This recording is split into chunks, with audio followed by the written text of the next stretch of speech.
What is going on, everyone? Welcome back to Vikings Berserker Brunch. We are talking about Season 5, Episode 20, Ragnarok. And what an episode it was for many different reasons. Love it or hate it, there's plenty to talk about with this episode.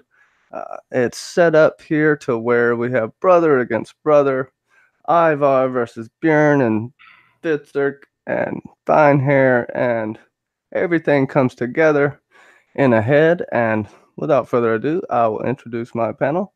As always, ladies first, Mackenzie L. Burns, how are you doing today? I'm doing very well, Johnny. Thank you so very much for having me again. We're talking about the final episode of this season. I want to say that History's marketing team did a very good job at this episode.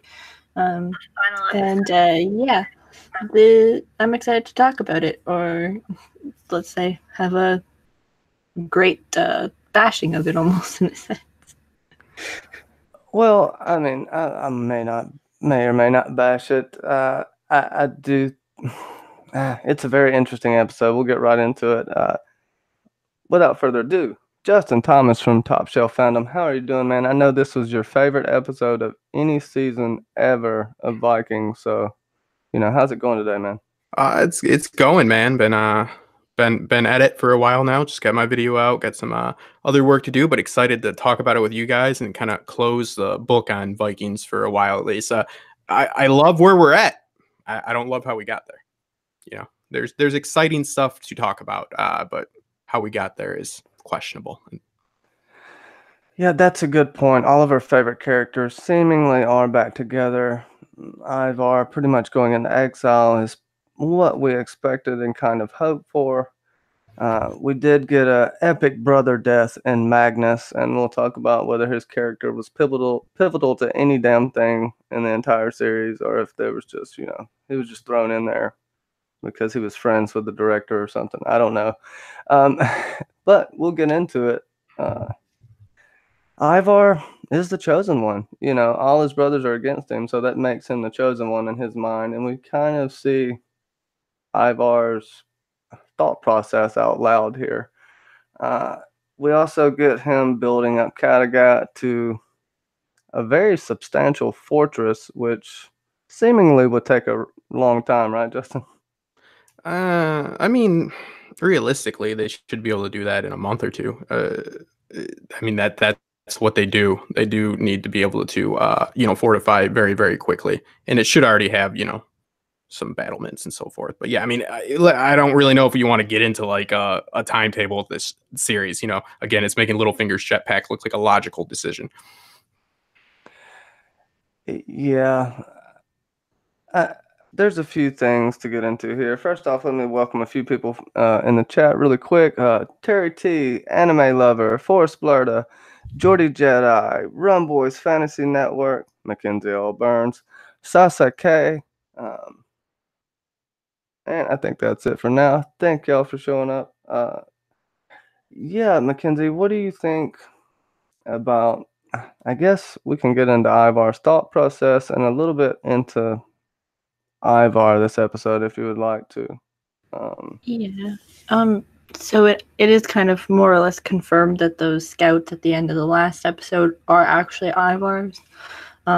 Because when they go, they're like, oh, we saw this group of army, which belongs to Bjorn and King Harold, and then we have this army with someone that we don't know, but someone that we do, meaning Fitzurk. So his entire thing of just like, well, I guess I'm the chosen one, and he's like, Euphrates, and she's just sitting there, calm, collected, but you can tell that she's kind of slightly terrified about what can happen next. And yeah, he's going through this thing of, I'm the king and I have to protect all of my people, and the best way that he knows how is to fortify Kattegat as best as he can. And clearly, for the most part, like 99% of it, he did a good job, besides that one gate.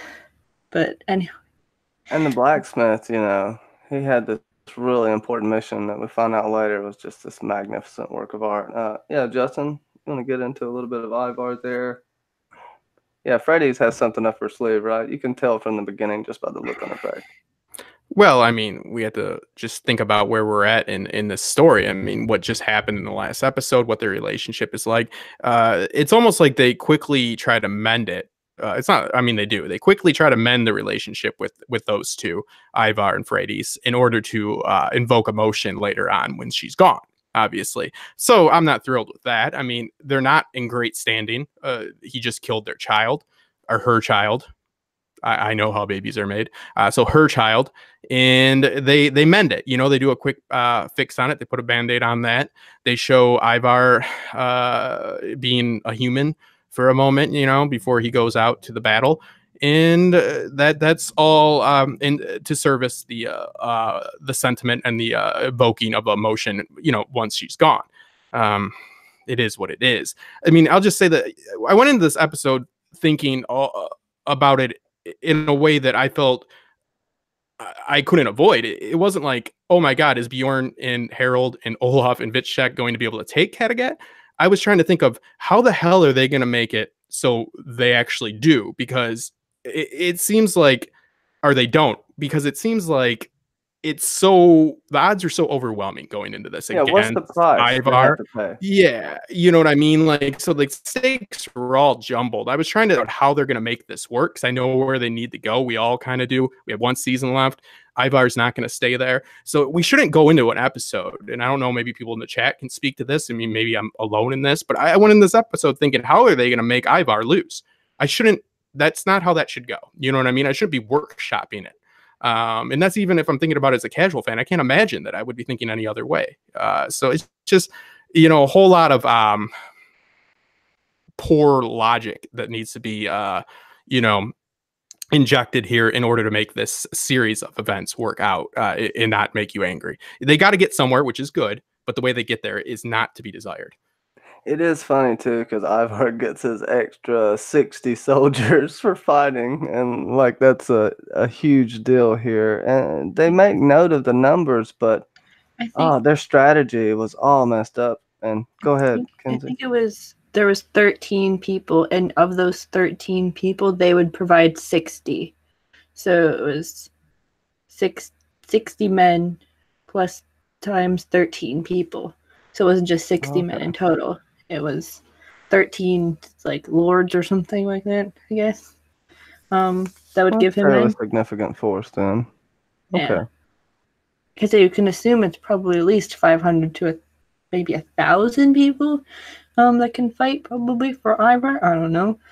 Because they had to man 2 major, I guess, gates, plus like minor watch another gate. So I don't know. They needed a lot of people. So I don't know.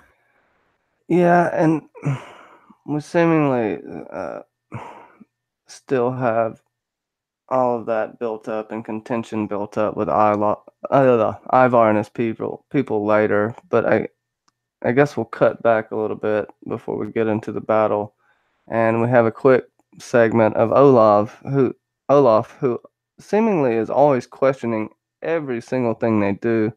He has no faith, and he may be on some type of narcotic. I'm not sure about that. I can't confirm or deny this. But he tells the whole story of Ragnarok, which seemingly, brother against brother. I'm assuming an actual brother's going to die in this episode leading up, that there's going to be real consequences and stakes to what's happening here. I felt a little let down by that. And yeah, Justin, go ahead. Yeah, I mean, I just want to touch on the people. I mean, that's a good point. Ivar's, again, like the stakes were so much not the stakes. The odds were so much in favor of Bjorn, Vitchek, Olaf, Harold. You know, I mean, because number one, I have to say all those names against Ivar, not because of just their overwhelming numbers, but like you said, the people. It's not like Ivar's running like a well-kept house.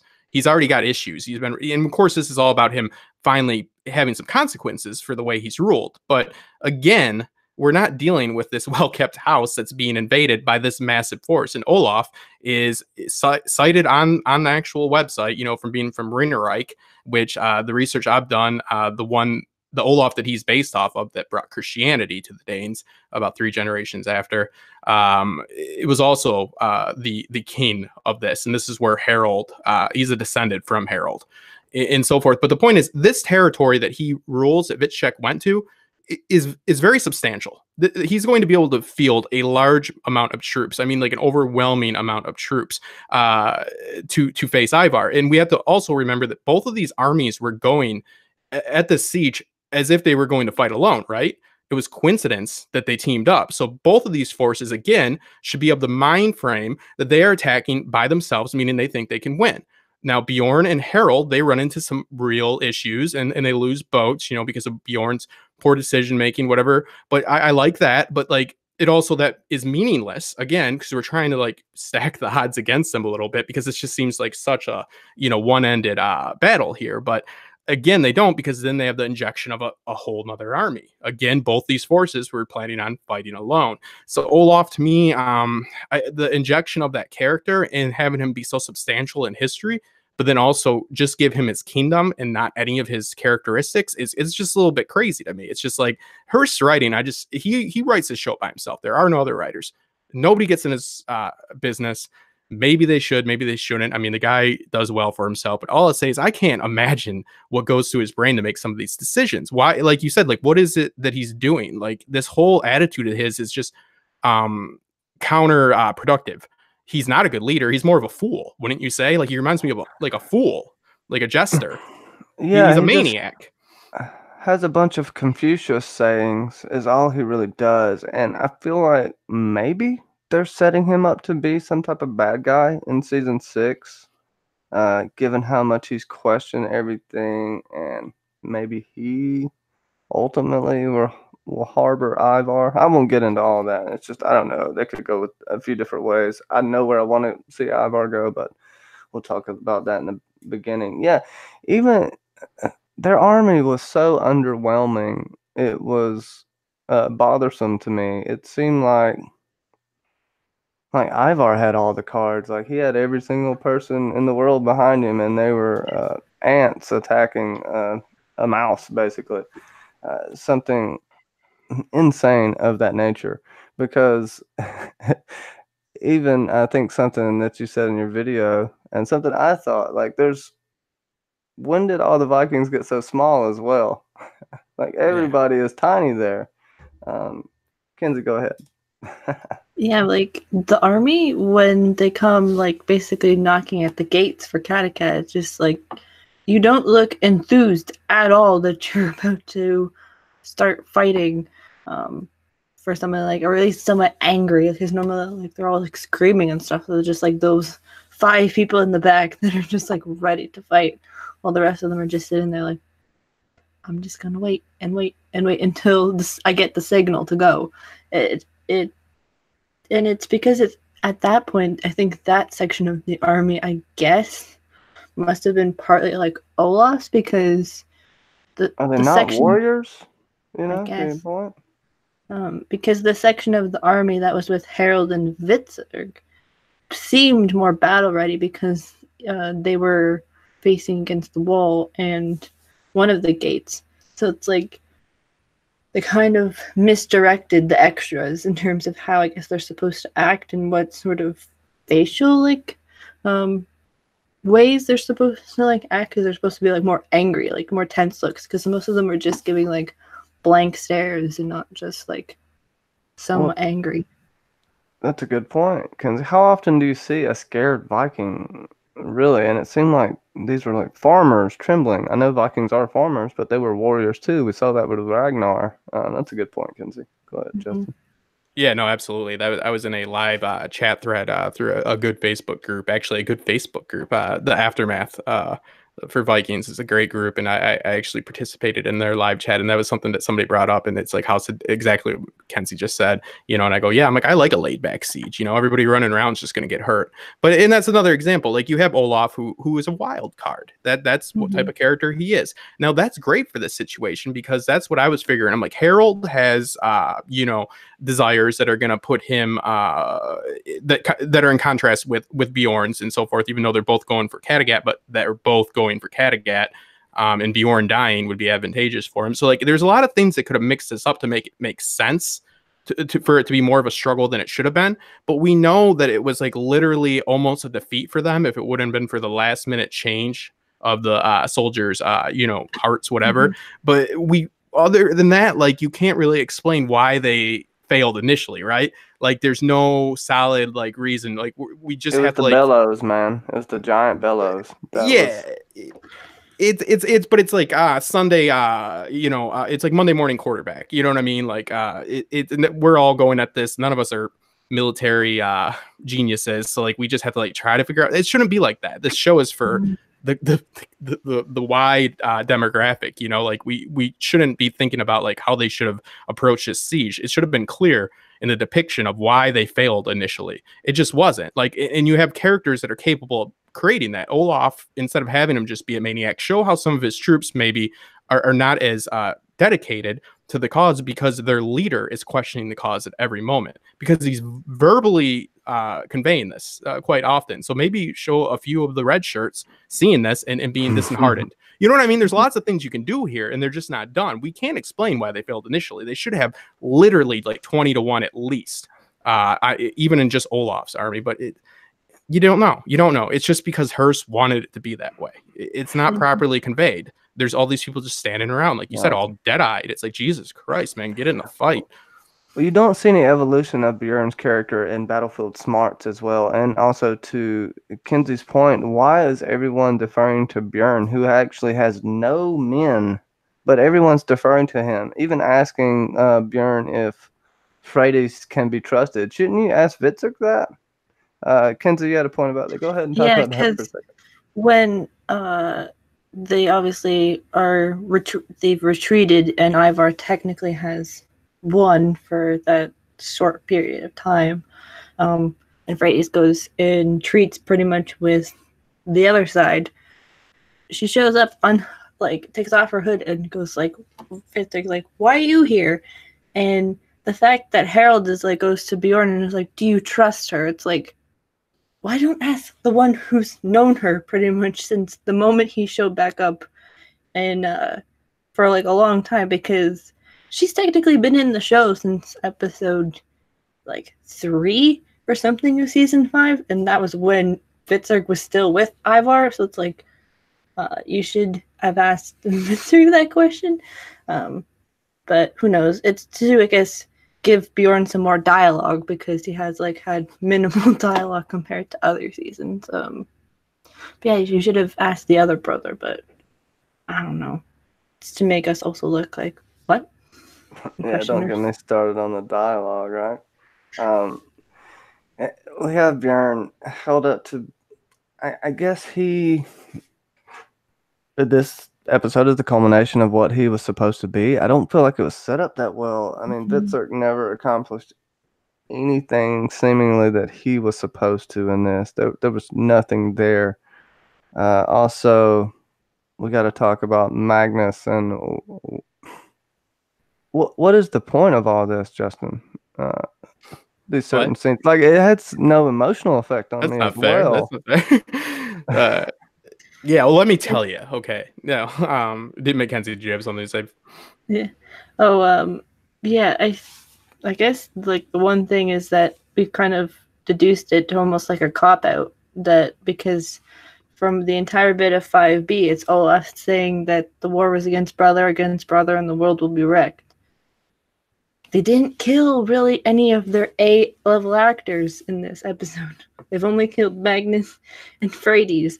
So if they killed off Magnus, who's supposed to be a brother, then it's technically one brother's dead.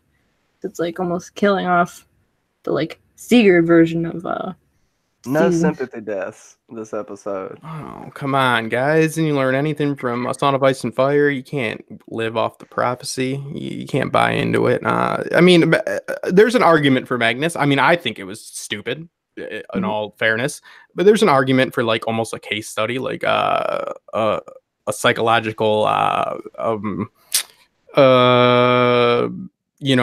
insight into the psyche of this character that is interesting, that grew up believing he was the son of Ragnar Lothbrok, and the power of that name, and how that would affect somebody in that situation is interesting. But you know, there's so many interesting psychological issues, like case studies and so forth, you could do within any series that you probably shouldn't, because all of your characters should play into your main threads. And this is kind of just like a sideshow. But I mean, it's interesting, I would say, to see somebody in Magnus's situation. But yeah, I mean, in the end, when you have one season left, I don't agree with the decision, because yeah, he didn't play a major role. But yeah, I think it's just more of like a study. It's just like, oh, isn't this an interesting insight into somebody's psyche? Like, what would the Lothbrok name do to, you know, this kid that was raised for at least partial his formative years, you know, up until he's like, what, 13 or 14, believing he's the son of Ragnar, then thrown to the streets. And then you also have the, is he really who he says he is aspect, which is cheap, but it's there. I mean, there's an argument for it. I mean, I wouldn't sign off on it. I wouldn't say it's the worst thing that's ever happened. Well, I mean, Sasuke says, well, they didn't even do anything with his Christianity other than his last minute rejection of it. And yeah, well, I mean, that kind of adds a little impact, but I don't see the point. If he suffered a grave wound and survived, and then we got endeared to Magnus, because we really had no chance to get endeared to the man. It was just snippets of him claiming to be who he was, and then one shot of him praying, basically, and that's it. Other than that, you see him in the background of scenes, just trying to be, I guess, who he was destined to be, which was dead. But yeah. I think it's very unpoetic that he dies in the arms of Harold Finehair. I thought that weird as well. Well, just like the like sudden repairing of Freydis and Ivar's relationship at the beginning of this episode, you know, to invoke that stronger emotional output, you know, from her death. It's kind of the same way with Magnus, you know, like, because I actually didn't expect any A players to die in this episode. I just didn't. But, you know, so in this case, you know, he's there to kind of serve as like a glorified red shirt. It's like, well, a son of Ragnar might have died. I think it'd be far more interesting if they're going to go down that road of the psyche with him, because he is interesting. I mean, I found him very annoying. And again, I wouldn't sign off on this, people. I'm just playing devil's advocate to keep him alive, because he's always just in the background, you know, seeing like where he's going to fall. But just to have him die here is like, you didn't want to kill a son of Ragnar, so you brought this bastard in and told us he might be. And show the struggle of faith, which is an overarching theme, something that is, you know, very, very exclusive to the show. And it is what it is. It's like, hey, I want to kill a son of Ragnar, but I really don't. You know what I mean? So we'll kill him. Yeah, it's hard to say what impact that had. And you know, I guess Odin didn't answer his, neither god answered his prayers. Maybe that's the lesson. If you stand on the fence, you get an arrow through your chest. Mackenzie, I know you were talking about. Oh goodness. Well, just like Justin said, it's basically they gave Magnus almost the ability to be named a son of Ragnar, just so that he'd be an easy cop out to kill and say, "Oh, there's one brother that's now dead," even though we all most likely, like 95%, must believe that he's not. 99% believe that he's obviously not, because of the way that Ragnar's relationship with Queen Quintus worked.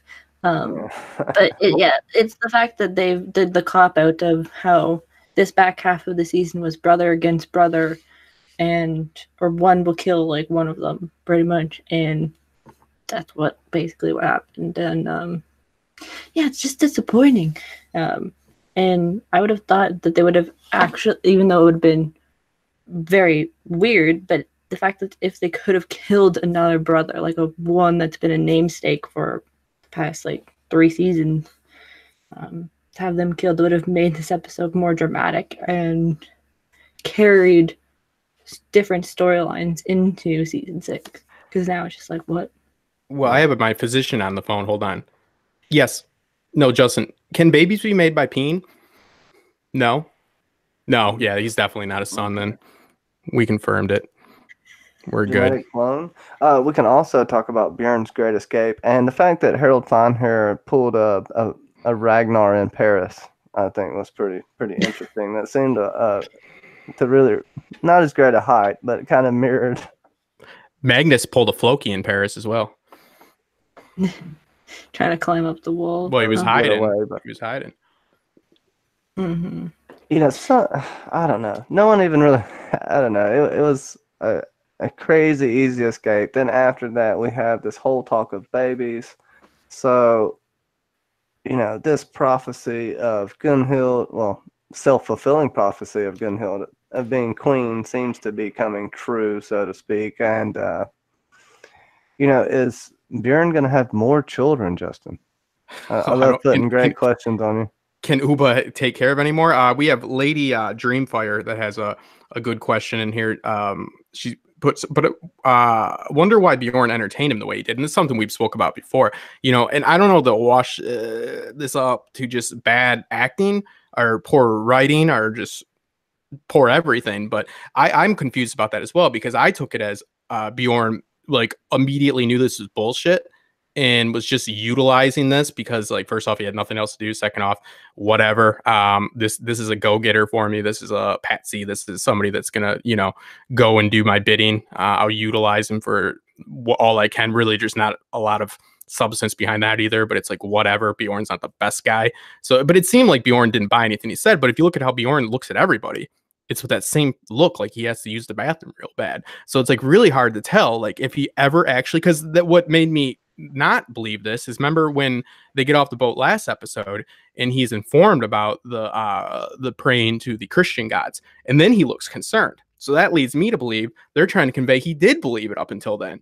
So that first off is crazy. Second off, it is a little bit nutty because this kid was raised in Wessex, so he definitely would have had Christian at least some of that doctrine would have been taught to him.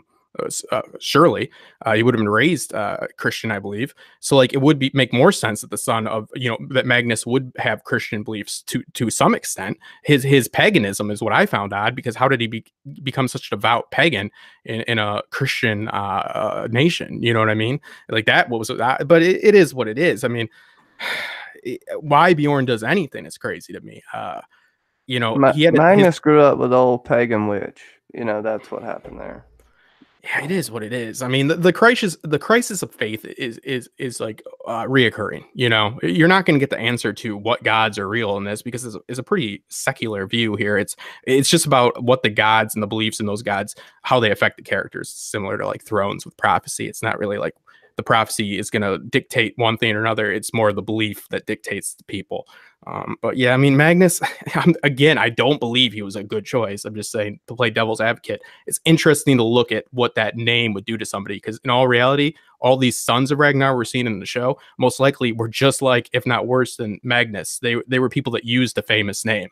They didn't. Yeah. There's no way biologically they could have been the sons of Ragnar. So it's all about playing off that fame, and that's it. I mean, that happened all throughout history as well. And if Bjorn did manage to believe that Magnus was really his brother, you would think that we would have it where he would see the death of his brother. There would be some kind of impact there. Instead, we get this offhanded death, which, I did not hate the episode, but I do have some issues with how it played out. Although, like Justin said, things are lined up very well for an exciting season 6, I do believe. Mackenzie, do you have any other thoughts on the battle? Especially if y'all want to talk about the door, one of the gates. The gate, right. I know you wanted to bring up the gate and why the hell it took so long. It took them a half an hour pretty much, or half the episode, to get through the gate. And it's not even that it was fortified behind the wall. It was just a locked gate. It's like you put the least strongest people in charge of the thing that's supposed to break down the gate, and it took to be burnt, and they needed to be weakened before it could actually get through. And even then, when they get through the gate, they're kind of just encapsulated in a circle. So it's like, what was the point? It's like, yeah, they had a 24 people attack the wall. We know they have about 8,000 people supposedly. I'm guessing around this number, but at this point, it just seems like they have a couple of dozen farmers that's why this is confusing to me. They should have like Justin said, they should have overwhelmed Ivar, and Ivar should have had some kind of brilliant escape. They're Instead of relying on external. Sorry, go ahead. Sorry. no, just actually set a good trap and not one that Bjorn just literally runs away from. He doesn't have to zigzag or anything. You know, Rickon could have got away from Ivar at that point. So I think it's about like what Mackenzie's saying. What you're saying, like we shouldn't be relying on external devices. Like the internal conflict here, it's ripe with opportunity. We shouldn't be depending on a fucking gate. There's a whole bunch of metaphorical gates that cause internal conflict to stop this from happening, to have us logically believe that this massive force that Hearst decided to put together, again, I'll make the example, I think it was off air. Just think of Stannis in the show when he was on his way to siege Winterfell, you know, like he does some questionable decisions with Shireen and so forth, and he loses his soldiers. Think about if Dan and Dave had the injection of like the Reach or more Stormland, lords, like right before he has to go lose at Winterfell. Like they know they have to make this guy like lose, like so then they you don't stack them with a whole bunch of people to make it so it's like, wow, how the hell is that going to work? I shouldn't be thinking about like, how the hell are they just not going to run right through? I should be thinking, oh my God, how are they going to overcome Ivar? There are so many internal, devices that could have been used within the plot. That, Olaf, Harold's, his questionable deals with these sons of Ragnar. He's at least 20 to 30 years older than them. And the deal is once they're dead, he'll become king. Well, he better make sure he's got to walk by quite a few coffins in his old age before he becomes king. So it would make sense that he'd be turning on Bjorn. Olaf is like a guy that we have no idea what he wants. So like maybe utilize that, not a physical gate. This is about as smart as using a wall to stop immigration. It's like a Neanderthal way to approach something. well, you had the exact opposite of that. You had Harold save Bjorn's life.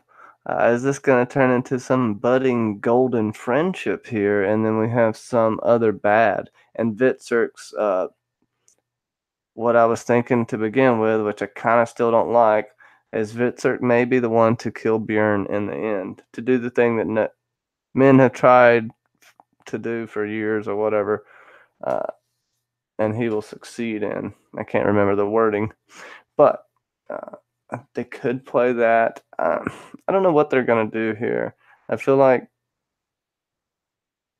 Uba and Bjorn aren't going to have any issues, right?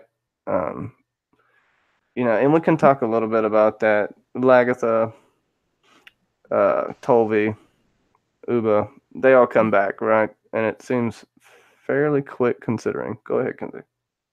Yeah, like they have Torvi and Lagatha have that quick conversation on the boat about dying or physically, metaphorically dying and being reborn into this different phase of life or something like that. And then Torvi's like, how do I explain that to my children?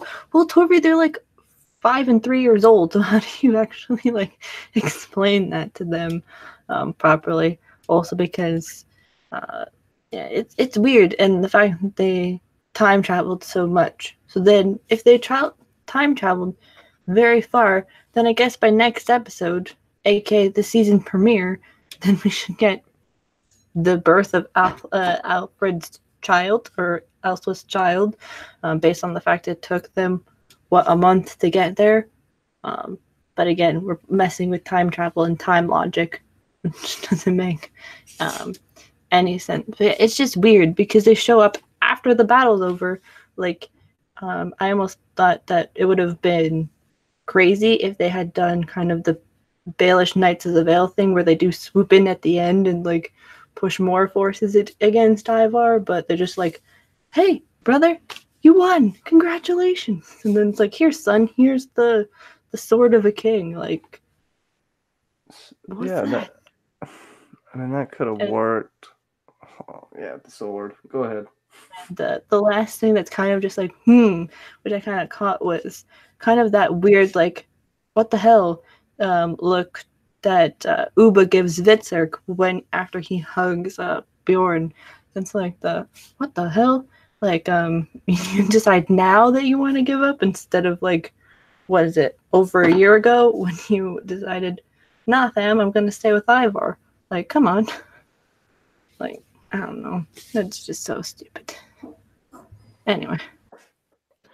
I think, I mean, you got to wonder why a lot of people are doing a lot of things. Okay, Harold was aligned with Ivar. He left to go conquer land, decides to turn on Ivar. Let's remember that he killed his brother, who he dedicates this siege to, by the way, when he was facing off against Bjorn, his now new alliance. We have to wonder, why in the hell is he doing any of this? Why would he switch from Ivar to go to Bjorn to try to take back Kattegat? Not for himself, even for Bjorn, though. Like, none of it adds up. Like, that is not intelligent whatsoever. That's not something somebody would really do, right? It's like, what the hell? Why is he just running around in circles? And what really is just a issue of having like bottled conflict. Meaning, like, they needed something last season to have like some epic battles and to have some internal strife, but that doesn't pan out for the whole picture for them. So like they're unbottling it, and now everybody needs to move back to where they're supposed to be in the story. So this is what happens. This is how we get an episode like this, where yes, the ending to this episode is ideal in almost every way. I will speak in a moment about how there is a false conveyance of the Ragnar's actual goals and so forth, making it look like he was yearning for Bjorn to be king of Kattegat and all that, playing off that sentiment. I have issues with that because I don't believe that to be true. I believe it to be the case of he needed them to go to England very clearly. That's the reason he made sure to get killed there, so they would go there and seize that land that he failed to secure. So there's this whole false idea of why people wanted things and what people wanted just to fit this episode and to cap off the season. Puts all of our players pretty much where they need to be. But at the same time, the way they got there is nonsensical. It's just nonsensical. And it's just Hearst just writing himself. And I just think that he just goes with an idea and gets just really enthralled with it and just doesn't think about, like, he's not playing chess. You know what I mean? I kind of got an idea, though, where they may go with this. I'm not going to like it, but it would seemingly fit. Bjorn doesn't necessarily want to be king. He hasn't really thrown off that vibe. We know that Gunhild wants to be queen. What if a big conflict arises? Because in history, Ragnar was jealous of his son, so he gave off his throne to like one of his friends. Bjorn ended up killing the guy, taking the throne, whatever. What if Bjorn gives Harold the crown? This causes another rift between the brothers. I could see something of that nature happening, and Bjorn not really wanting to rule, because we get a specific shot of those thrones, the two seats being empty. That he's not sitting there. He's being held in the middle of the thing. And, well, who the hell knows what Bjorn is thinking at this point? Because I never imagined this is what he wanted at the ending. Go ahead, Kenzie. It's because he's going to have a fucking Dany season in the middle of his half of season 6 will be his Dany season, because he does see Ragnar seeing power corrupts. It attracts at worst and it corrupts at best. So there'll be a thing where he's like, well, now I got this, so what am I else supposed to do? Especially if historically he's supposed to go to these different countries still and to raid and become king of, what is it, Norway at some point? Sweden. Sweden, there you go. That there's something that he's gonna be bored with it, because there is that shot where after he's given the sword, he looks up into the sky, and then after we look, it pans back down and the sword's all bloody and everybody around him's dead. So there's something that's gonna happen, and it's gonna be, here he goes maybe mad for a tiny bit. Anybody else think Bjorn was dead right then? Like, oh no, we've been watching this kind of dream sequence the whole time, and Bjorn's dead in the middle of the battlefield or about to die at the ending. I kind of thought that was going to happen.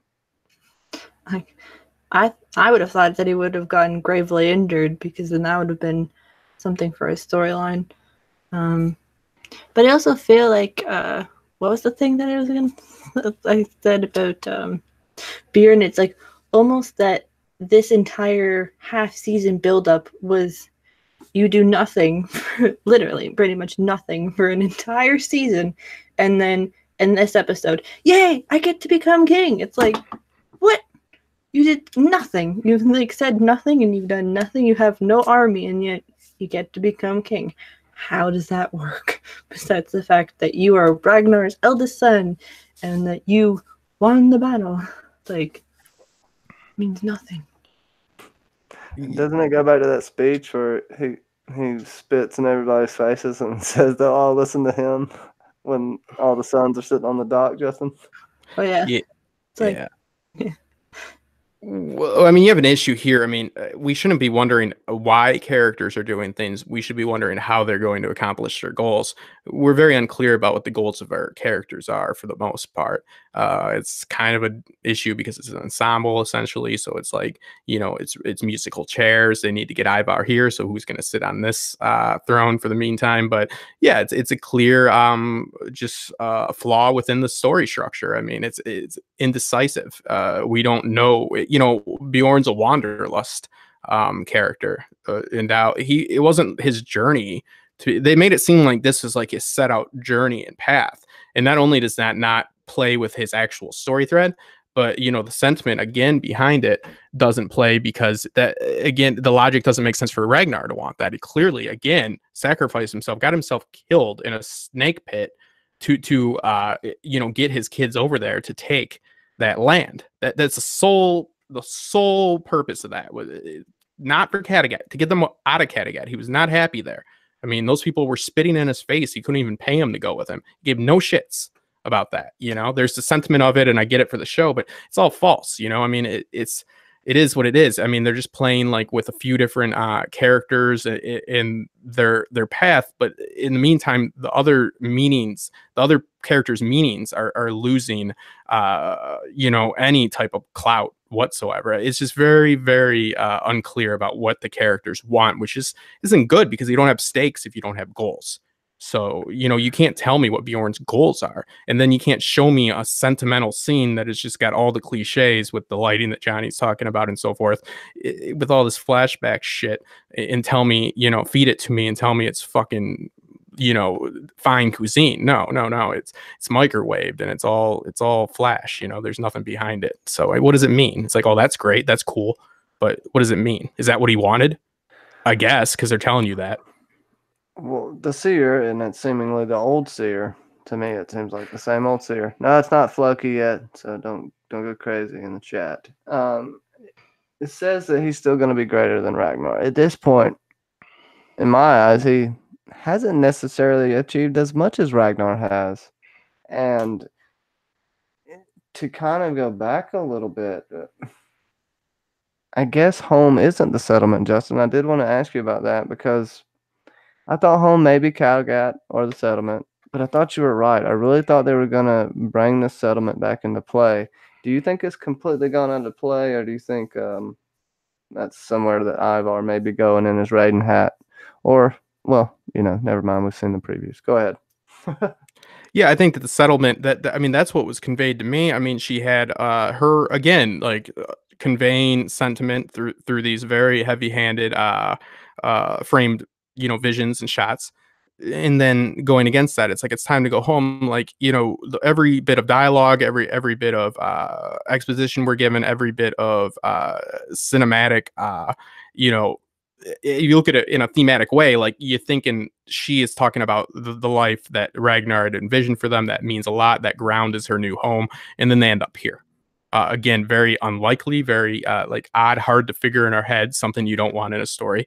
But again, yeah, it's like, you know, like why give us all of this, you know, information leading us one way if you're just going to go the other?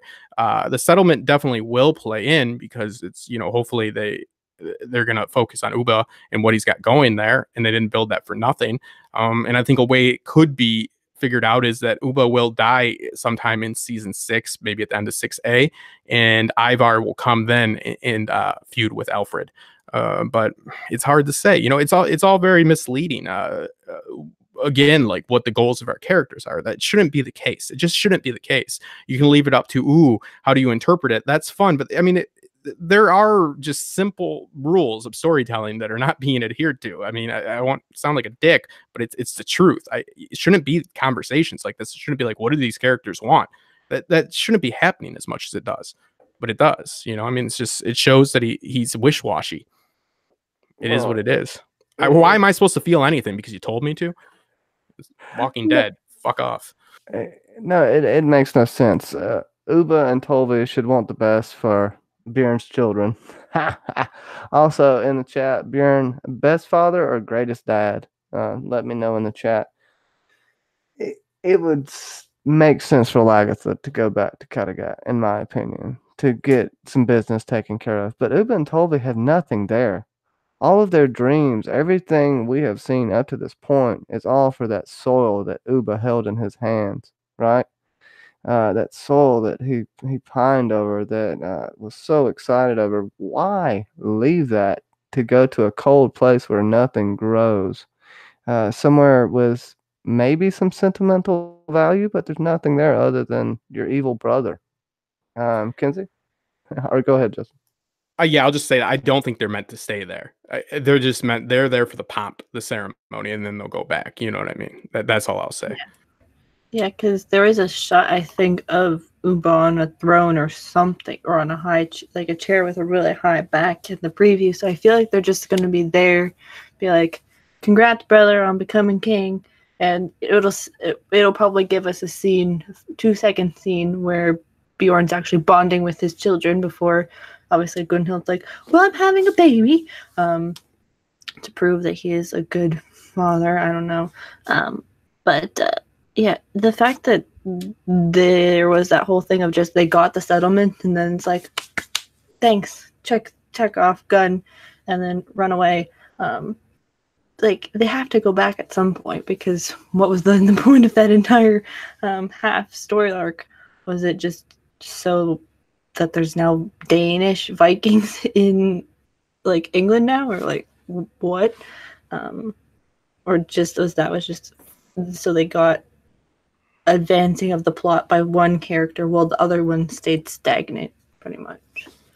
Like, I don't know. Yeah, I think it's, we have to look at how this story's played out so far. And this is literally, they treat, from East Anglia to Kattegat like it's a walk down the next door to get some sugar. This was to have them in the last episode. And it was, again, another example of a bottle structured story where it all just needs to, accompany what he needs for that moment, but it doesn't play off. Like they're gonna go back there because you need the chess game between Alfred and Ivar. England's gonna matter. They'll go back there. It's just and again, like their only goal that we can really see that's cemented in is glory, right? They want to have more glory and fame. That's so damn vague. It's like, how do you achieve that? That's why it's so vague with everything. But yeah, I just don't think that they're meant to we shouldn't think that they're meant to stay there. It's treated like they're walking next door. Mm-hmm. Yeah, I still don't see the point of it, right? We're walking in on a battle, or we're just sitting there waiting on the battle to be over with to see what happened. Like, this is a long, arduous journey for seemingly no other reason than to give Bjorn what I'm guessing is Ragnar's sword that he got from King Donald. I can't say the last name.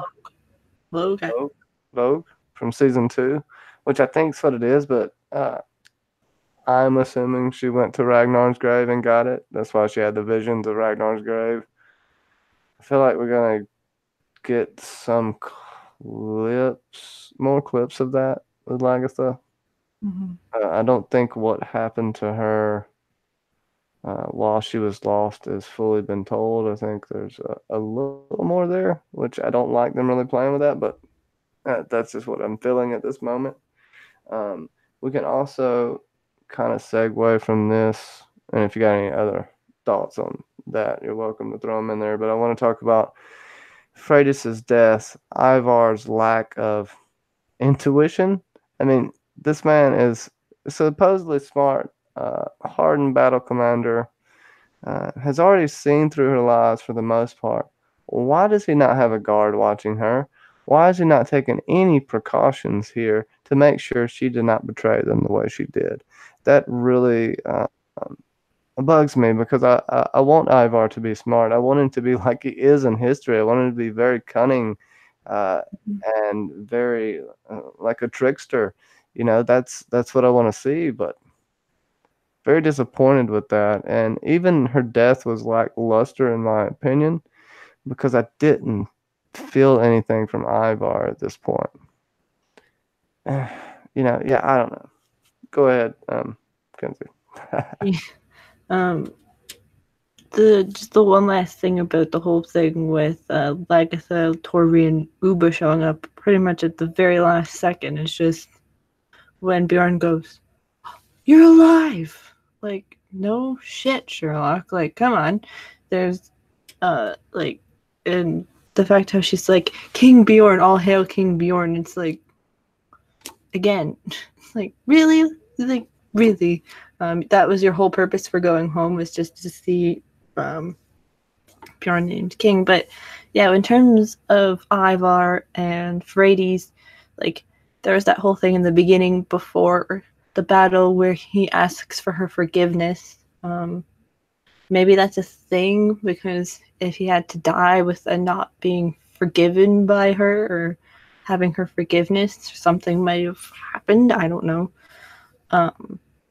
And then when obviously she's confronted again after about the letting the gate be found, he's just like, because he throws his like what is it, a crutch or his like walking stick like on the side. It's like, girl, he can't walk more than what, 2 miles an hour. It's like, How dare you? How dare you? He can walk. He's strong. No, without like his like walk. Yeah, I know, but how dare you? It's fine. Don't She address could have it. like ran away and Mhm. it would have been fine. But going back to the point of having a guard, like we discussed last week, yeah, she could have had a guard to A, watch whatever she was doing, but B, in case of, even though Ivar probably knew that wasn't going to happen, but in case the totalities of war, meaning like the women and the children get hurt, even though they know that the brothers wouldn't have their army do that, but you never know. There could have been something that happened. But yeah, when she's like strangled to death and it's like, I love you, Freydis. I love you, Freydis. It's like, while you're strangling, it's like, But I'm like, at least he has upper body strength to be able to. Oh, that's a low blow.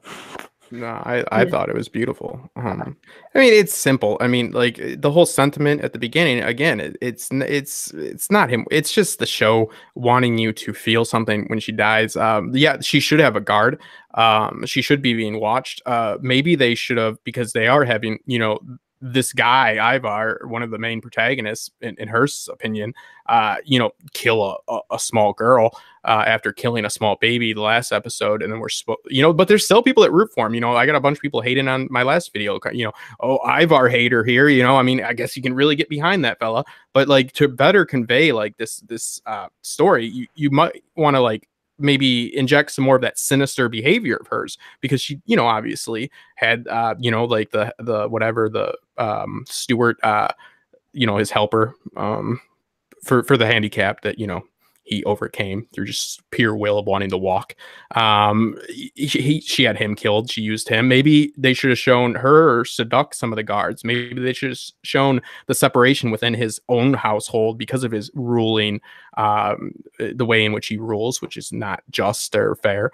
Like show that backfiring on him. There's opportunities to show like her being, scheming and using people. So when she dies, you're not like, holy shit, he's just killing again, like essentially, from what we've seen the last few episodes, which is like 70% of her time, a good person, even though, she's done some messed up stuff. But it's like, you want to have like those moral gray areas. It's like, I don't even understand why they'd frame it like that. You're losing out on opportunities. Like, have her do something sinister before you kill her. I mean, turning on him is not really, in my opinion, too sinister. It's to be expected. Expected. Yeah. But it is, I mean, a lot of issues with just why characters are doing things, and it's because that's what they want to happen. And I guess that makes people happy. People are really pumped about this stuff. But if you look at it, and you try to analyze it, it's gonna cause problems, and that's always bad. The more you think about something, the less it makes sense. That's not a good sign. There's too many cracks in the story, but it is essentially what it is. I mean, why does anybody do anything in this series at this point? Because we know it needs to happen. But I just I don't like getting handed like again all of this sentiment and yes, maybe placement of characters that could lead to an interesting storyline and an ending to the story in a very inauthentic way, in very just not convinced. You're not convincing me. You got to sell it to me. It's not about it's about the journey. You always hear that cliche. It's a cliche for a reason. It's about the fucking journey. The journey needs to make sense for me, but else the ending doesn't. So I don't know. I mean, it's just a lot of false sentiment. It is what it is. It's not great. And apparently Bjorn played with every person there as a child as well, even though he did leave for a long time. I I like the way he did use the sentiment. I didn't like the fact that not one single person decided to shoot an arrow at him. You had to have one wild card beside Ivar that would shoot an arrow at Bjorn and at least injure him. Go ahead, Kenzie. I know.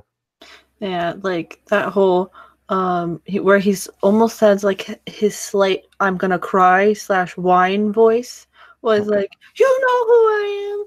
It's like, sure, they may know who you are, but right now they're siding with Ivar, so they know who you are.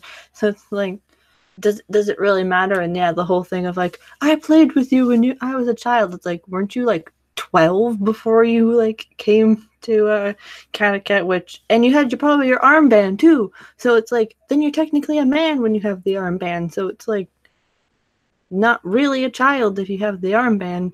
But it's just, I think it was just because they wanted to give Bjorn some sort of epic speech during the middle of the battle to make us be like, oh, like in the fields or something. I don't know.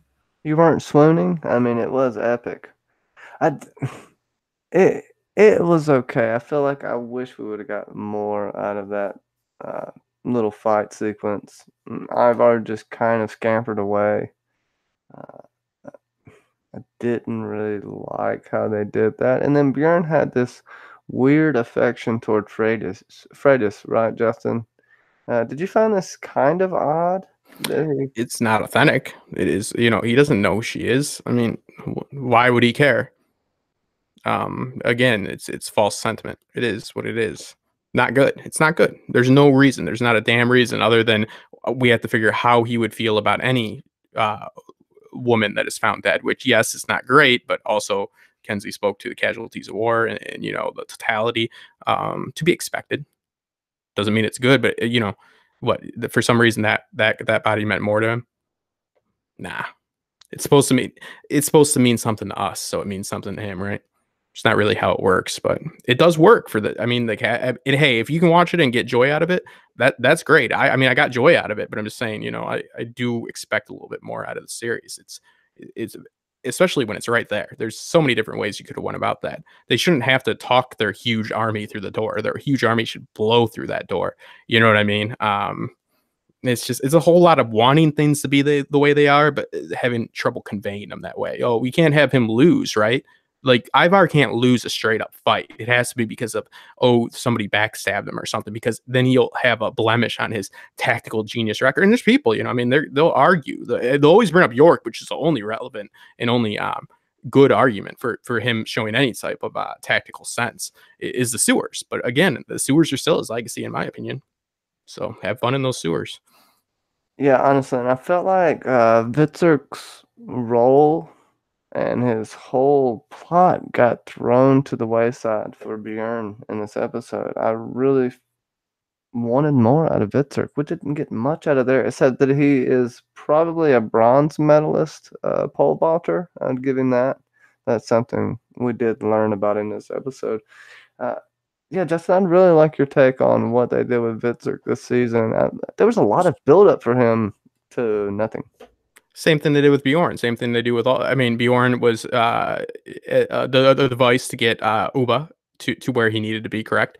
And that none of that made a lot of sense. Harold is whoever needs him at the moment. Going against all of his interests to do this, making an even worse deal with Bjorn to take this. Like what you have to ask, where is he that he couldn't have been before? Like, is he in a better position than he was originally with Ivar? It's questionable. He lost a lot of people to do that.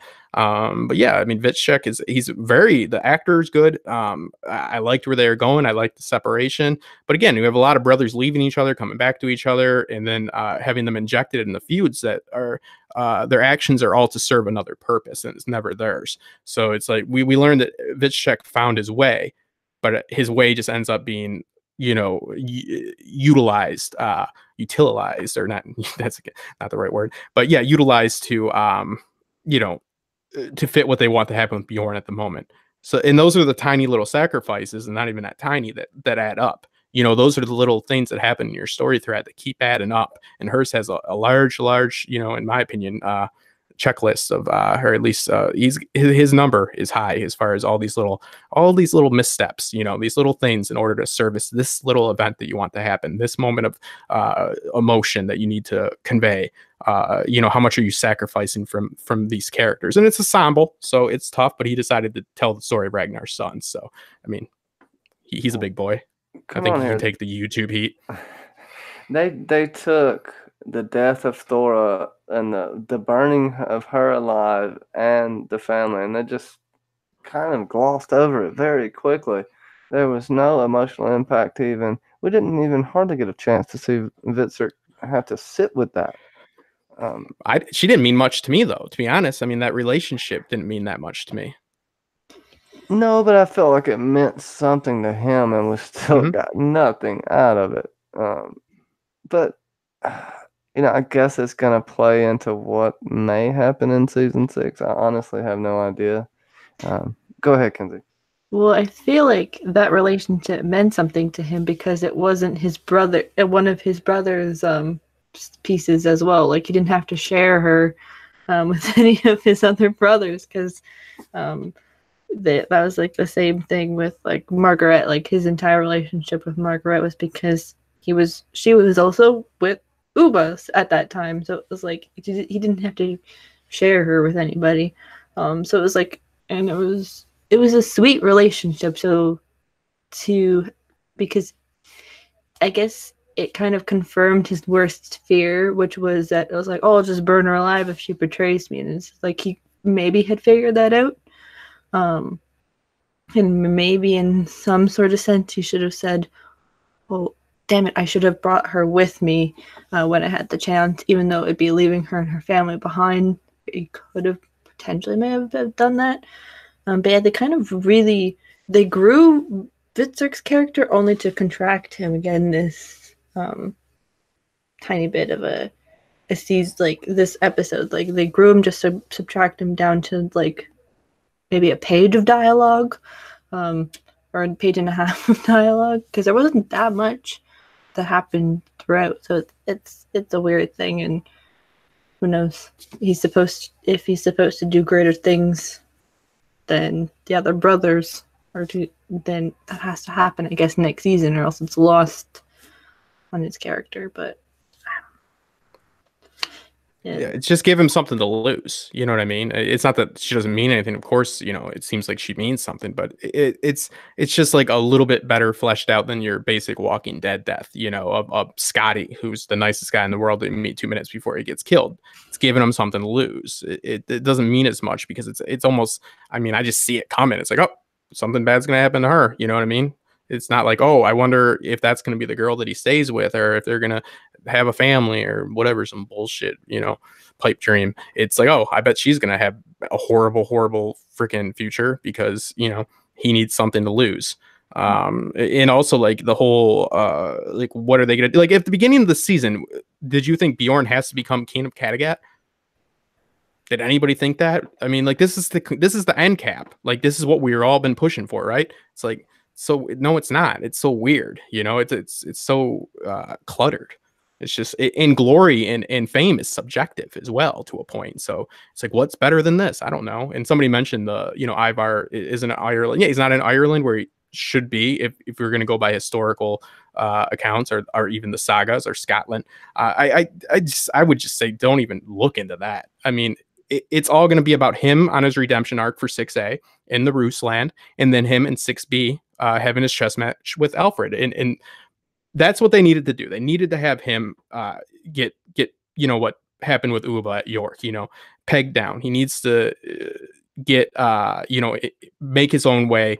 And this should have happened a lot longer or a long time ago. But it is what it is. Now he's going to have his whole like 6A where he'll be roaming and making new alliances, have to pull himself up by the bootstraps and make himself into a great man again.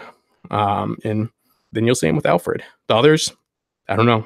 They'll service whoever they need to service until they don't need them. That's really the way it goes. Yeah. Yeah, I think we'll have a small saga of Ivar. That's a really good point. I do think we're going to have friction between Uba and Vitzer for sure, for Vitzer stepping off the boat. We got the weird look at the end, which he seemingly was the only person who wasn't happy to see was Vitzer at that point. Which, I don't know how far Uba's going to go into that. But I do hope the brothers stay together, but I don't feel like they've set up anyone to be the big bad yet. And if they are, it's going to be someone new, right? Kenzie? Yeah, I don't know. Like, unless it's internal, like someone just flips a switch. But the one thing I forgot to mention is the fact that Bjorn's like seemingly like slightly like torn up when they see, like, because he like presses, like, he's like makes a heavy sigh when he sees Frades. You would have thought, like we talked about before, that it would have been Vitzer who had a bit more of an emotional thing about, because he was with Frades pretty much the entire time that she was pregnant with this child, and then to see that it's not alive and that there's like the thing with the bones. I don't know, but someone, I think it might have been Sasek or someone had mentioned the fact that it's probably just the fact that she could be trusted and she followed on her word, but she ultimately, like, it became almost her demise at the same time. So she just feels bad. Yeah, it's kind of weird. But in terms of what Ivar probably has next, yeah, there's gonna be like all of 6A will be him being on his crazy adventures, doing what I guess he's supposed to. So he'll have like probably the big adventures of season 6, while like everybody else is just sitting in Kattegat, twiddling their thumbs, and something will be funny, because it'll be funny to see Ivar trying to crawl with now that costume on instead of like his traditional black and all that. Go ahead. You're so mean, Mackenzie. I'm sorry. No, it's a good point, and people are bringing it up in the chat. And yeah, we've seen in the season 6 promo that apparently Frades is back. Kind of. We don't know in what capacity. I know they haven't really had a god or goddess yet in a while, and I know that sometimes they like to use that theme. Frades being a mythological figure in history, and also being named after Frades could have some connotation there. Justin has a decent thought on that as well. But I think it would be really cool if she was a goddess and basically putting Ivar through these trials and tribulations. But what meaning can you give to them? I do not know. But I'm just talking out of my ass. Go ahead, Justin. Yeah, I mean, he wrote it out of his ass, so I don't really know. You got to speak the same language. It is. I mean, it's probably just going to be a vision, and like how, yeah, it makes more sense for Vitchek to be concerned with the death of Frades, but Vitchek isn't the one sitting on the crown. Uneasy wears the crown. He has to look at the costs of all the skeletons that he has to walk over to get to that crown, get to his throne. So it's like it has to mean something to Bjorn, right? Because he's the one that benefited off it. again, another good insight into like what the hell does this mean for the rest of the characters when they're borrowing sentiment from the other ones. It's like that should show that this is not on the right path. But again, I mean, it's to haunt them again. Like Ivar should be haunted by his ways, hopefully, right? So I mean, I don't think there's gonna be any injection of any like goddesses. I mean, the series is about as magical as you're gonna get for the show, in my opinion, just because of the the way that they play religion is pretty agnostic. Hey, Fish Hut, Odin, and the Fish Hut guy with Oslog. So we had a god there, but it was still obscure, right? They hinted at it, and he knew things he shouldn't know. He helped Ivar's legs. I think if anyone, Rasputin helped, the Alexander or whatever his name, Alexia, stop bleeding. It's all. It'd be an odd placement, like for her to come in as some like magical being, in my opinion. But hey, I mean, it is what it is. I would just think it's going to be more of like a haunting. But if she was, I'm not trying to convince you of this at all. I'm just trying to throw some shit out there that makes no sense and seeing if I hit pay dirt. Go ahead. if she was a ghost, though, why would her hair color change? I don't know. Why does Lagatha's hair color change all the time? I mean, what color's her hair in it? It's like almost black, brown, red, black kind of mixture. It's like a weird, like I think it's more of what the actress's natural hair color is.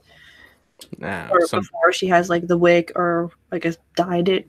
So it's like there's something going on. It could be just because it's a girl that just is a regular girl, but she just has the face, maybe has like a face that looks like that, and it just freaks them all out. Like where she says something about Ivar and it just clicks with them that they're just like, whoa.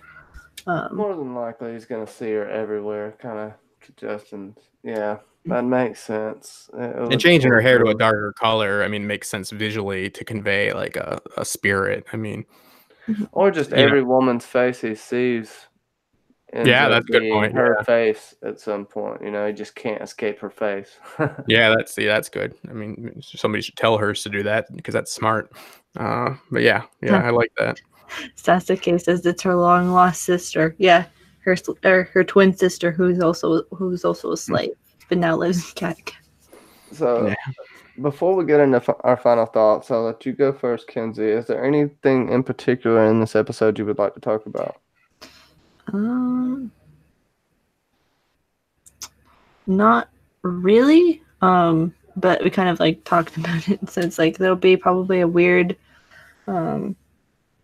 thing where how we will probably see, maybe this is more like a projection into the future, but like how Bjorn will be as this king that he's supposed to be, and how pretty much when he is sitting on top of that rock, like Ragnar did, it's like that weird homage thing. But you know how that always ended for Ragnar, which wasn't the best. So we could see potentially Bjorn go down a similar path, I guess, to Ragnar. I don't know. In terms of like having this, like having all the power, because it's poignant that they bring up it attracts at worst and it corrupts at best, that line again. So there's got to be something that's in it that makes him go either crazy or just not want it and want more.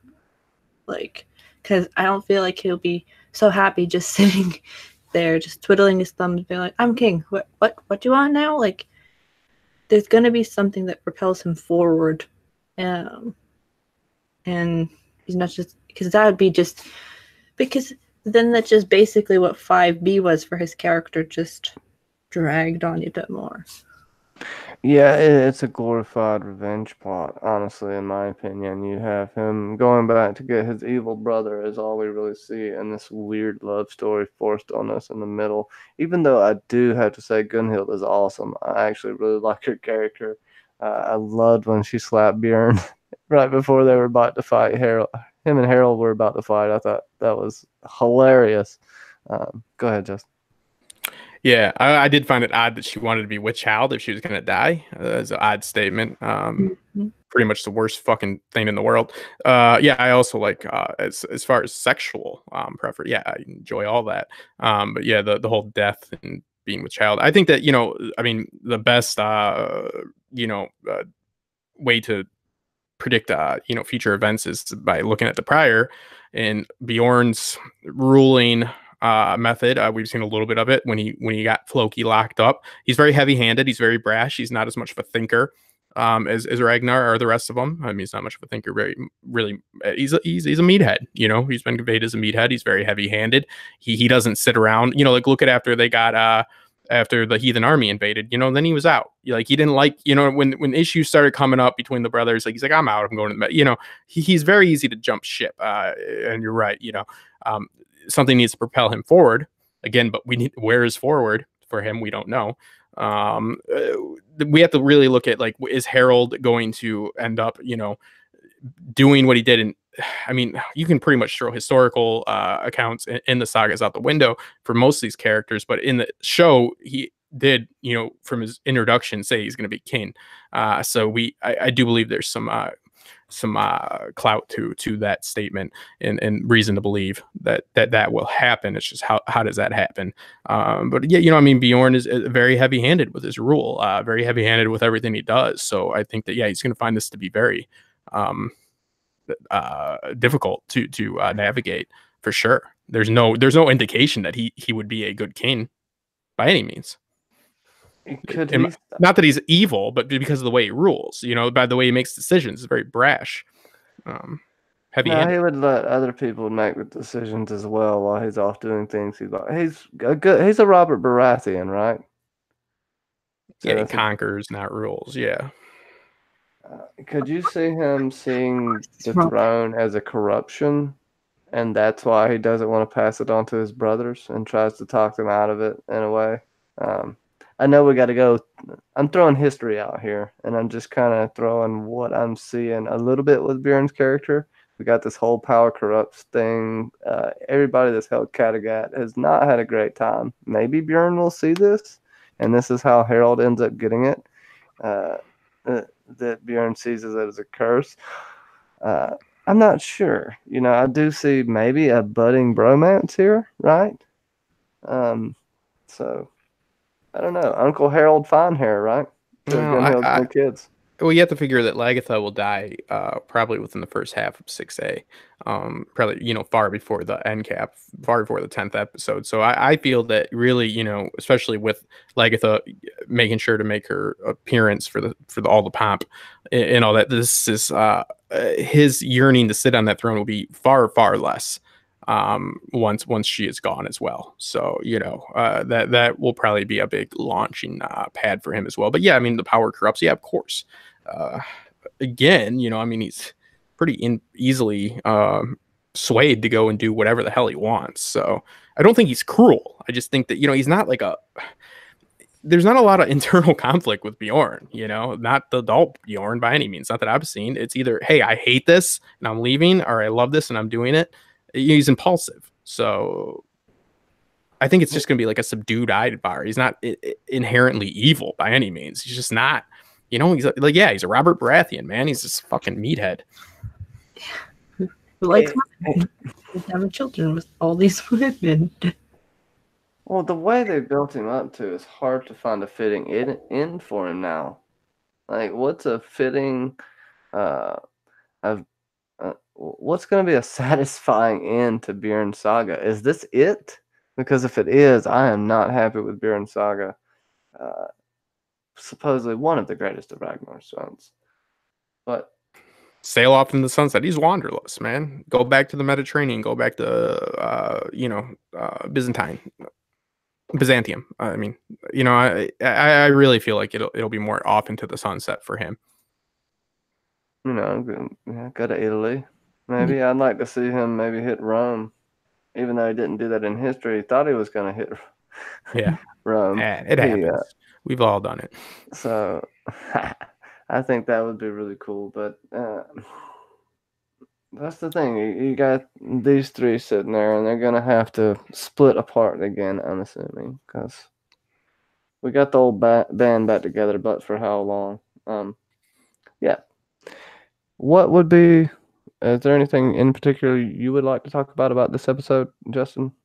Anything No, that? I mean, again, if we're going to talk about it like we have, I think we've done a good job about going over it all. I mean, it's just it's a case of, again, like, why are we sitting here trying to figure out why things played out the way they did?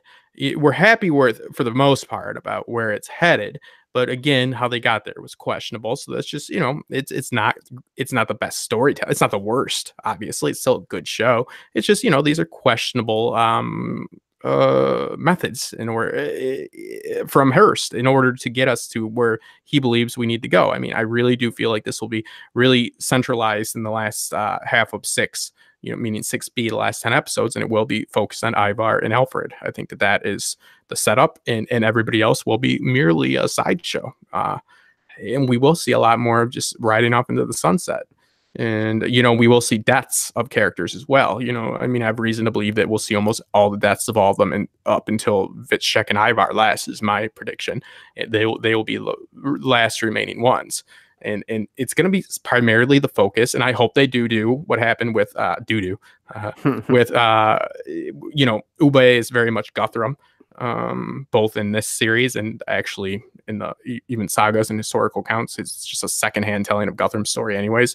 Danelaw, how that famous holiday invasion where he turns on Alfred. I don't want to see Ube do that, and I don't see it going that route, but I see Ivar being the one that attacks Wessex in the winter and pushes Alfred into the marshes of Somerset, and he has to do his guerrilla tactics to come back. I mean, almost all of his soldiers and his family are almost slaughtered at this moment. This is the darkest before the dawn moment. This is like your peak conflict, of this story. Like I believe that will be Ivar that does that. Like I hope they don't ignore that story thread, because it's very opportune for what Hearst is looking to do. And so really a lot of people are going to be, the herd will thin, and it'll be left up to, who had more glory. And it's like, I don't know, man. Bjorn will be king for a while and probably sail off east. Vitchek looks like I have no freaking clue. It looks like Ivar is going to the Rusland. That's Vitchek's supposed way that he went, supposedly. It's all very subjective, but yeah, the herd will thin. By 6B, the last 5 episodes, it'll be Ivar and Alfred, man. But they better give us something to actually have a little bit of feeling for like I can't get behind Ivar again. So if it's Ivar or Alfred, it's Alfred all the way. I love Alfred very well done with him. So if it's Ivar and Uba or Ivar and see, but I don't. Would Uba ever go back with Ivar? That's a good question. Nah. He'll most likely die in East Anglia, preserving that land, and I think that's true to actually his accounts, and that's good enough for the story. Mm-hmm. Yeah, that'd be good for me if they'll stick to that. Makes sense. See. I mean, that is the main goal. It makes sense. And once he's dead, that'll give, they're gonna have to minimalize the brother conflict. And I've always been predicting this. I was surprised in how they ended it this time, but they'll effectively do that with distance now. Yeah, like if they were to put someone else with Ivar, I don't know who it would be though. Like if they were to make another brother go with Ivar, like they all seem to just stack against. They've already tried that. They've been there. Yeah, they've all the only person who's not been with on Ivar's side pretty much is Bjorn, where Bjorn's just like, nah, I'm staying far away from that person. While the rest of them can kind of relate to that because they're brothers, but it's just that'd be funny, if they tried to put another brother with Ivar. But yeah, we're gonna most definitely have a thinning of the herd situation, and it'll be one of those things where it's they kind of have to ramp up all of these characters because they kind of all laid a little bit flat, so they gotta pop them up a little bit more, and hopefully it's well. Yeah, because I think we saw in the promo that it has been now winter, so a real true winter has shown up. So who knows what happens? And maybe that whole thing with Ivar attacking Ivar probably doing what Uba or not what actually happened, the Christmas Day thing may happen. It's just with a switched brother, like kind of a cool thing in a sense. That's what Yeah, I hope. That's because that's something that would be clever and so forth. It'd just be very vindictive at this point for Uba to turn on Alfred. Or, that's just my opinion. Sorry. yeah, and I don't want to see any more battles for Kattegat. If I see another battle for Kattegat, I swear that should be the end of the battle for Kattegat. They need to move on from here. They don't even have to really expand the world, which I would like them to. But if they do go individualistic, there are many things they can do. I know they already tried this, but there's nothing really for them to accomplish together. They're all stepping on everyone's toes. I agree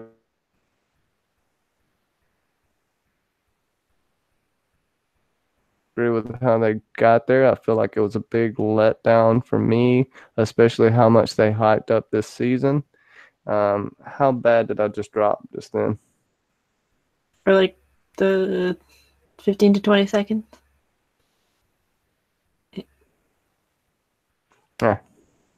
Anyways, I just don't.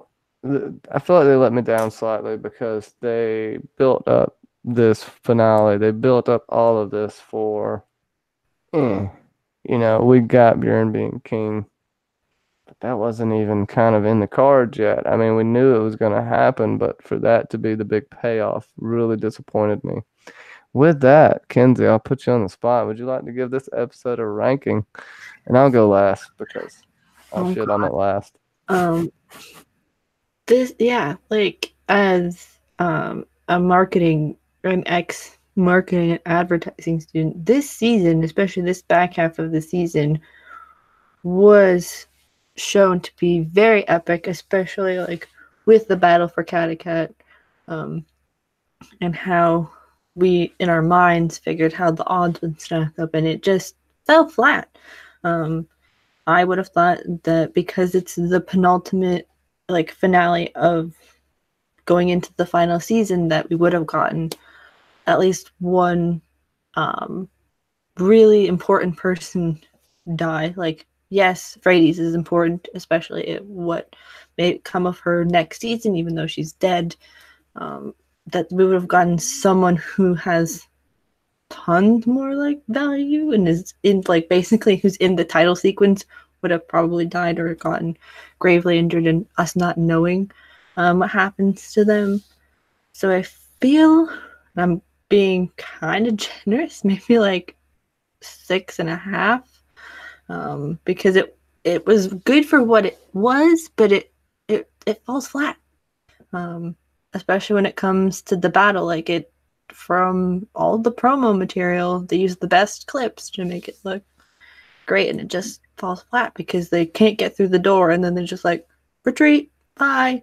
Like it falls flat. It's like good, but it falls flat at the same time. How many flat numbers you give it? Like 6. Oh wait, no, it 6.5 hours to get through the gate with Bjorn's army. That's a good point. That did take a while. To your point, Justin, I think you talked about this.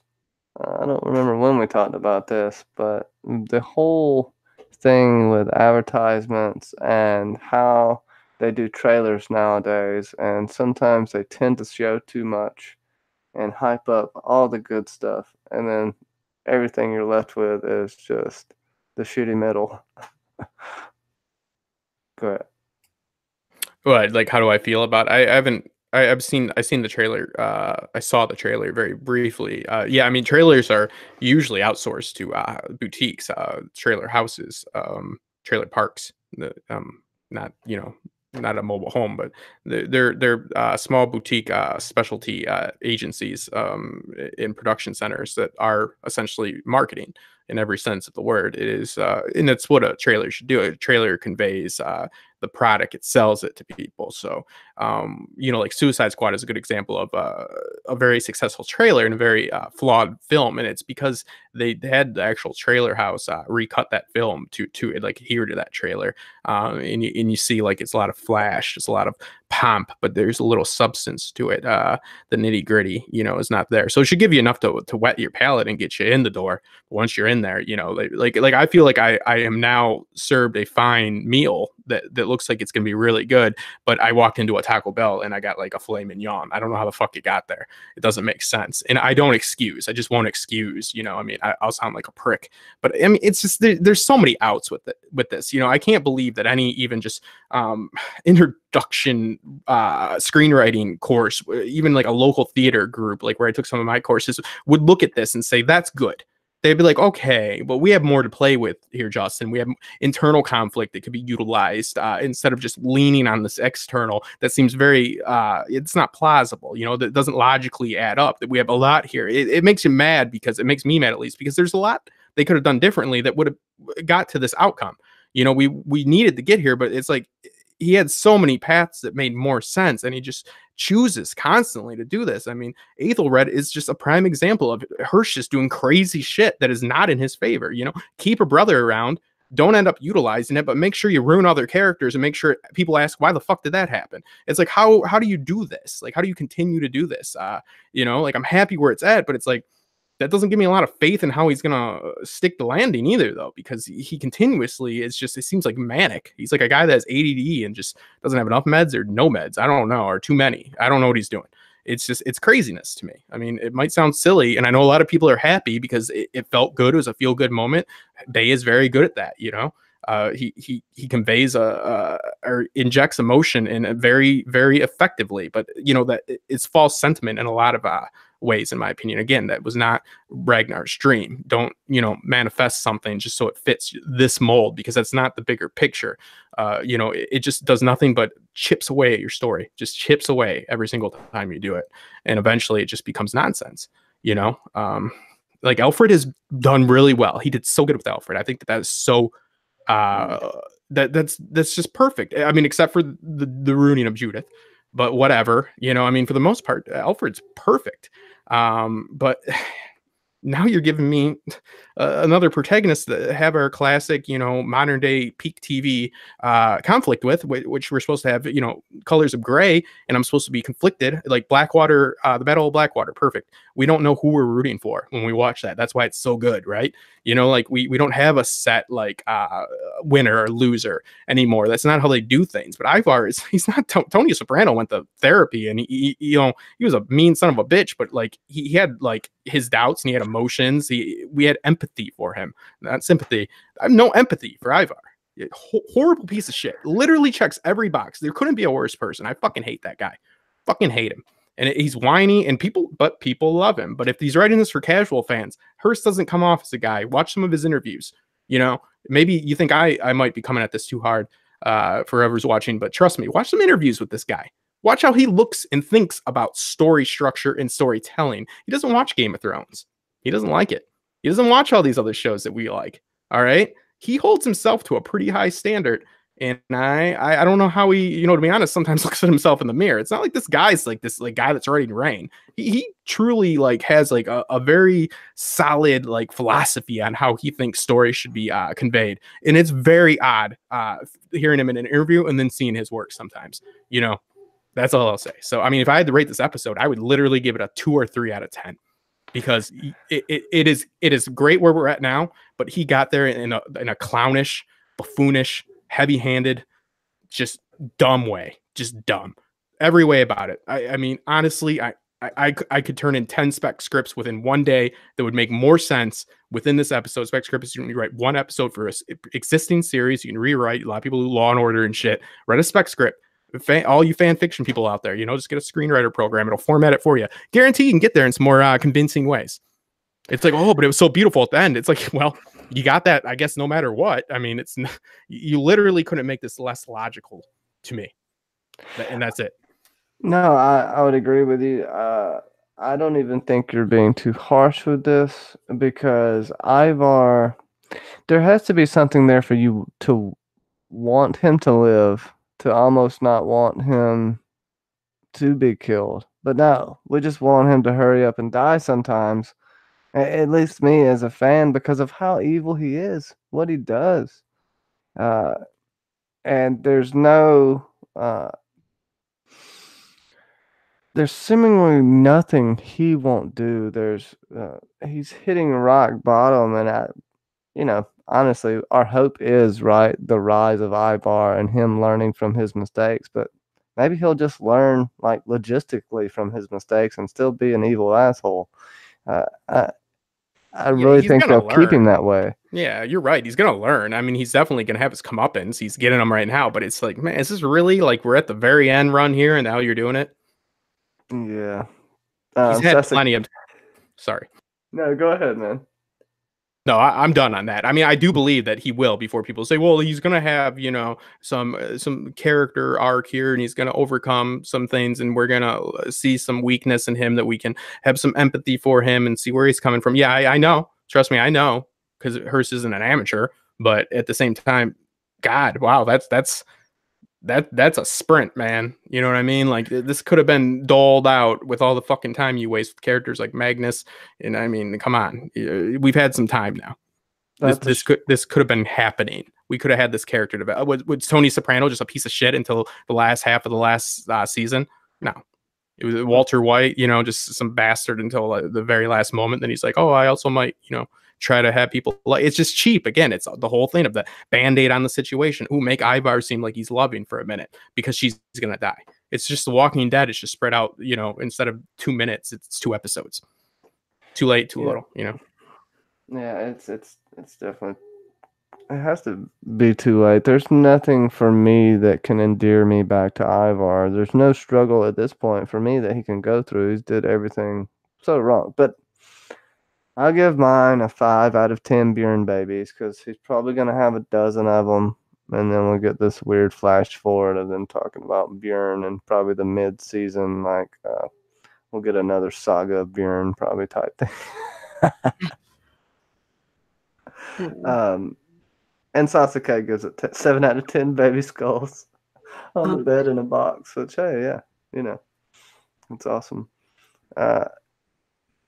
You can tell he doesn't watch other stuff. It almost seems to me sometimes like he tries to think, he overthinks something to be shocking and unpredictable. He doesn't want people to predict his storyline, and it feels like it's to his detriment sometimes. Yeah, it really seems that way because you're just kind of like, what? When something comes out of left field, you're just like, wait, oh? Like we're sitting here analyzing this show and we're just like we're all sitting here dumbfounded about what actually happened. So yeah, Yeah, we won't waste any more time on this. It's like Braveheart was inspired by a poem. You know what I mean? That's what he reminds me to. He's influenced by broader themes and ideas. Like we see this with the portrayal of our protagonists. We see that they have the name sake of whatever Ube and Vitshek and so forth, but even Ivar, who resembles Eric Bloodaxe far more. It's like there's nothing wrong with like where he's coming from, but it's so all over the place. Like he's inspired, just like so. It's like, but it's this weird. I don't know. Like he does seem. Just watch some interviews. It seems like he thinks he sticks to like historical accounts more than he does, number one, and it seems like he's very wish-washy with who is speaking in his ear and where he's getting inspired, and his themes are good. The inners, the actual details, the little minute details that go into conveying that is not so well. Sometimes he needs to tread a little bit lightly, more carefully. He needs to walk a little bit more carefully down these paths so we don't say, how the fuck did they get to the end of that maze? Because it made no sense. And why were they trying to get through it in the first place? It's a little nutty. Well, some great points. I think we covered everything we really could in this episode. Kenzie, I'd like you to tell everyone where they'll find you. Justin, I'm about to throw your new vid in the chat, which is awesome. You got to check out Justin Thomas's new vid if you haven't. It's on Vikings and it's perfect. I love it. So check that out. And go ahead, Kenzie. Yeah, you can find me on my channel, where it's always every Wednesday we're going to do a live stream episode of whatever episode we're on of Game of Thrones at that time. But for the other episodes, we're going to try and do more pre-recorded and then put them out just so it's a lot easier for everybody to, if they can't watch it, to watch that. But I'm also on Silent John's tomorrow around 9 o'clock for Resistance, I believe the episode's called, as well as on Johnny's channel, whenever. And yeah, this is kind of the end of 5B, but there will be more probably Vikings content to come in the future. So you may see something in the form of podcast style. But yeah, we'll ask some questions in that. Other than that, just stay tuned. Justin, you got anything you're working on? And everyone's in the descriptions as well. Go ahead. Nah, thanks for having me. Thanks everybody in the chat, and yeah, make sure to look out for Mackenzie and John's work, and yeah, just happy to discuss it, and got my mind in a place of it'll turn out to be okay. It'll be good, hopefully. I'm not as negative as we come off, but it is what it is. Hopefully it turns out good. So thank you everybody. Make sure to subscribe, check out everything, and again, thanks for having me on. Oh, honestly, it's a pleasure, my friend. Thank you guys for coming on. Thank you everyone in the chat, and we still do enjoy the show. We are lucky enough to get to complain. I hope everyone has a fantastic day and a great weekend. Much love, you guys.